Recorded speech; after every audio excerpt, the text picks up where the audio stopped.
Welcome to NewYorkTrue.com. Today we talk with George McDonald, one of the three Republican candidates for mayor. He has an unusual and intriguing professional biography, unlike that of any other candidate, Republican or Democratic. For this report, we visited McDonald away from the campaign trail at his day job.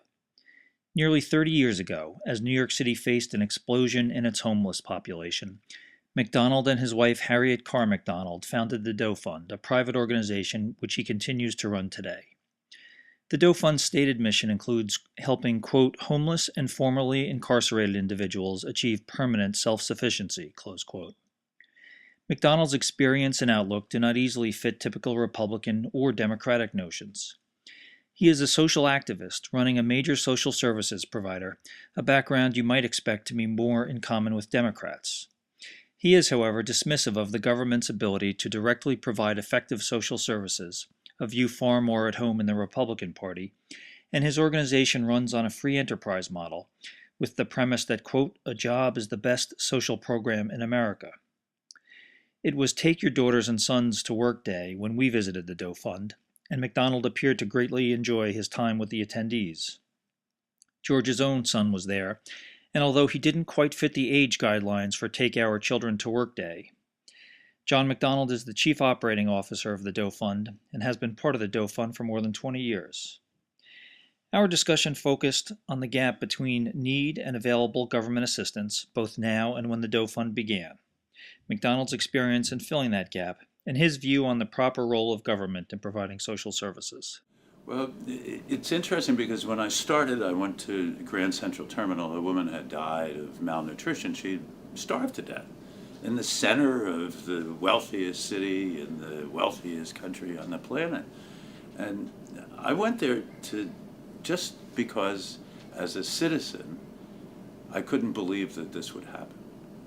And I wound up feeding homeless people in Grand Central every night for 700 nights in a row in 1984 and 1985. 10 o'clock at night with 400 or 500 people out on the corner of Vanderbilt Avenue and 43rd Street. And then I'd carry food into the terminal for the people who couldn't make it on the line for whatever various reasons. Parenthetically, they arrested me 4 times for doing that. No convictions, but violation of governmental administration. They thought that I was attracting people from Ohio for a sandwich at 10 o'clock at night in Grand Central Terminal. But I listened to what the people had to say and why were so many people homeless in the center of our city. And I heard over and over again that they appreciated the sandwich, but what they wanted was a room and a job to pay for it. So I concluded from that they wanted to work, but there were so many barriers to work, to getting a job. And that's where the separation between government and individual people who begin not-for-profits and do that kind of work. I was focused on solving a problem.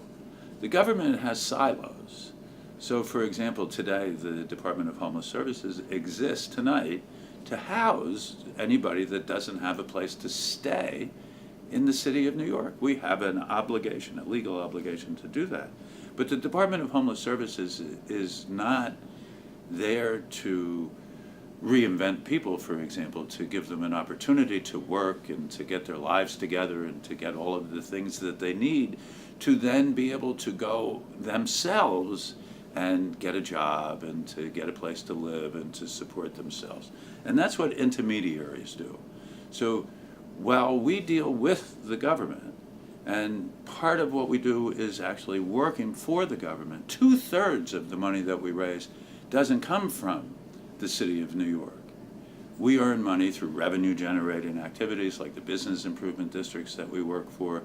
And that's our model. We have a free enterprise model to include people into this economic system that we have and have them pay their way along the way, which then mirrors what happens to them after they leave our program and they go into the general society and start climbing the economic ladder that already exists. So our philosophy right from the very beginning has been a job is the best social program in America. And that really is the difference. If you wanted a job in government, You have to go to the small business services, to the workforce development area, and those people are, well, good at what they do, limited in the breadth, really, of barriers that people have to employment. So, what do I mean by that? Somebody comes home from prison, upstate, and they have a criminal record. Well, the workforce centers are not equipped to deal with employers who hire people with criminal records. We are. We have 500 of them who, over the years, have become employment partners. So those are the kinds of things that distinguish us from government. While we work as a partner with government, we're independent of government.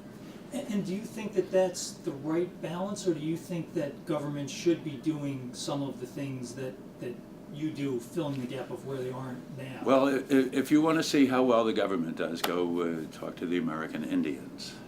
The government has been taking care of them since we took their land. How's that worked out for them? I think that the government has a place, but when David Dinkins was mayor, he appointed a commission headed by my good friend and now governor of New York, Andrew Cuomo, and we produced a report called The Way Home. And that report talked about what the role of government should be and what the role of individuals and not-for-profits should be. We actually took the Department of Homeless Services functions out of the HRA, created the Department of Homeless Services, and then contracted out, switched over 3,000 jobs from city workers to not-for-profits. And now the Department of Homeless Services really doesn't deliver services themselves. They are a contracting agency. And that's what I think that the government should do. They should watch the investment of the taxpayers' money as a contracting agency and use the best people that are available in society to actually deliver the services.